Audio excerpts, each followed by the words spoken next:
ঝাড়খণ্ডে সোনার দোকানে দুঃসাহসিক ডাকাতি। ঝাড়গ্রামে 2 কোটি টাকার সোনার গয়না সহ গ্রেপ্তার।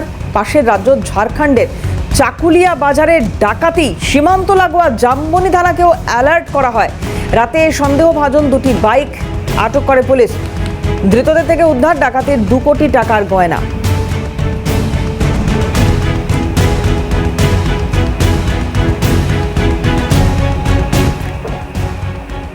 অভিযোগকারী কি বলছেন এই বিষয়ে শুনবো। নাম অরিজিৎ নন্দী, আমার বাড়ি চাকুলিয়া বাজারে আমার সোনার দোকান আছে।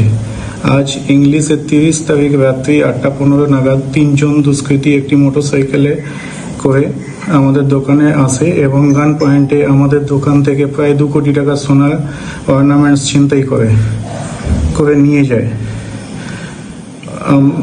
আমরা চাকুলিয়া থানায় জানাই। ঘটনা ঘটার আধ ঘন্টার মধ্যে ওয়েস্ট বেঙ্গলের জামবনি থানা মোটরসাইকেল সহ 1 জন দুষ্কৃতীকে আটক করে এবং ছিনতাই হওয়া সমস্ত সোনার গহনা উদ্ধার করে। আমি জামবনি থানা এবং ওয়েস্ট বেঙ্গল পুলিশকে ধন্যবাদ জানাই।